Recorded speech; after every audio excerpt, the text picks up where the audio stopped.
Ustaz, mohon penjelasannya. Bagaimana mendidik anak yang saat ini sudah dewasa dan sulit dinasihati karena kita kurang mendidiknya di saat mereka kecil. Bukan kita, Anda. Saya tidak ikutan.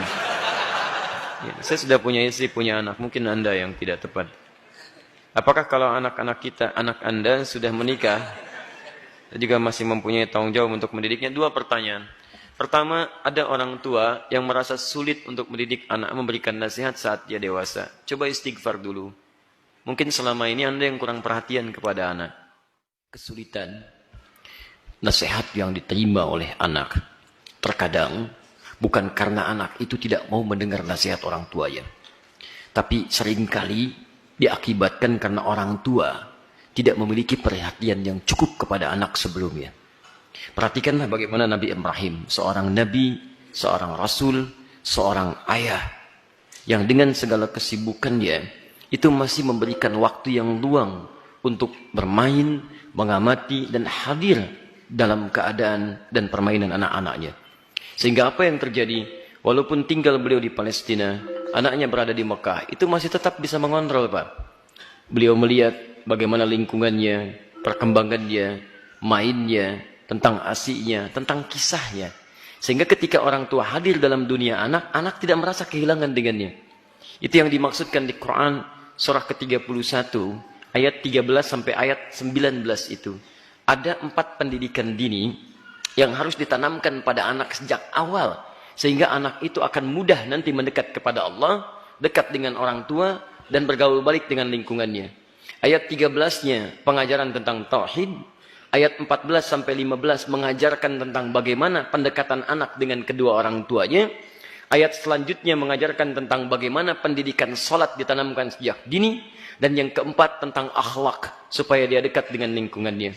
Nah, ini kadang-kadang yang kita lupa. Mohon maaf, kita itu bukan nabi. Rasul juga bukan. Surganya tidak sedekat Nabi Ibrahim.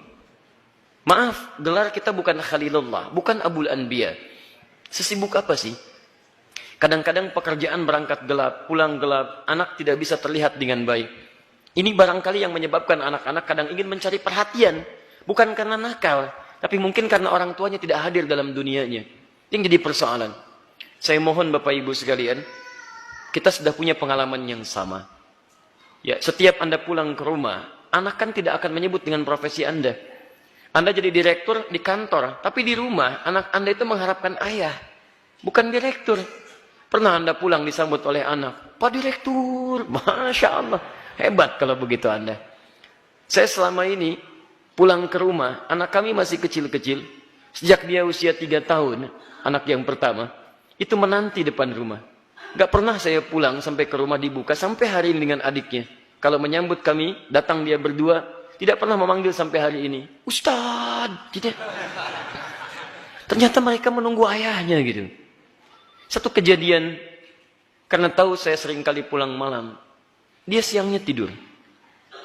Banyak dia tidur, supaya tunggu malam saya datang. Ternyata kadang ingin menampilkan sesuatu. Ingin menyampaikan pesan tertentu. Kadang ingin menyampaikan pesan bahwa saya sudah menghafal surat 8 jam tunggu-tunggu itu. Antum juga begitu. Anak antum mungkin menyiapkan karya, macam-macam. Cuman ketika pulang, beban pekerjaan Anda yang di luar itu kadang dibawa ke rumah. Itu yang membuat kita tidak adil. Itu yang repot. Kadang-kadang masalah di kantor dibawa ke rumah. Nyampe ke rumah anak sudah menunggu. Sudah menyusun senyum sebaik mungkin, ketika dibuka ayahnya cemberut. Papa, diam kamu. Hah? Kenapa mas? Kamu lagi ikut-ikutan. Ikut apa? Jadi nggak nyaman situasinya. Begitu saya datang tiba-tiba. Buya, main bola yuk. Main bola tuh. Main kita apa malam? Itu yang menarik. Sampai besoknya diceritakan sama bundanya, Buya itu capek kak, tunggu dulu ya. Pijitin dulu, bobok sebentar, baru main. Besoknya ditunggu, Masya Allah, di depan pintu. Buya, capek ya? Masya Allah. Ayo sini bobok, kakak pijitin. Pijitin pak. Bobok dulu, bobok merem, katanya merem. Begitu merem kita, baru semenit. Ya bangun, main bola yuk. Masya Allah. Tapi itu tuh susah didapatkan lagi ketika dia dewasa. Jadi kalau Anda nggak dapat sekarang, besok Anda tidak akan bisa meraihnya. Karena itulah orang tua seperti Ibrahim alaihissalam memberikan perhatian yang dalam. Anak itu punya rasa. Jangankan mendengar nasihat bapak ibu, ya nyawa saja mau diserahkan kok. Bapak cuma mimpi melihat kamu begini. Kak, kerjakan sekarang pak. Coba antum tes pulang dari sini. Bapak tadi ikut kajian, Quran Sunnah Solution. Wah, dapat gambaran, nyembelih kamu. Bagaimana pendapat kamu? Wah, sesat pak itu, jangan ikuti lagi. Repot gitu kan. Jadi yang pertama itu demikian. Pertama kita koreksi dulu. Yang kedua kita mendekat kepada Allah berdoa, ya Allah, tidak engkau titipkan anak itu kepada ibunda yang lain kecuali pada hamba, ya Allah. Berikan kekuatan. Hamba yakin engkau tidak pernah memberikan ujian kecuali kepada yang sanggup menjalaninya. Sentuh hatinya ya Rabb. Sentuh hatinya ya Rabb. Ingat ketika seseorang telah menikah pun, kewajiban untuk memberikan nafkah berhenti memang. Tapi mohon maaf, perhatian itu kan tidak terputus. Anda masih berhak memperhatikan, memberikan arahan dan sebagainya. Karena itu, jangan putus dalam memberikan nasihat, sampaikan dengan cara yang terbaik. Kalau tidak pakai bahasa akal, gunakan bahasa hati. Setidaknya jadikan ia teman dalam kehidupan.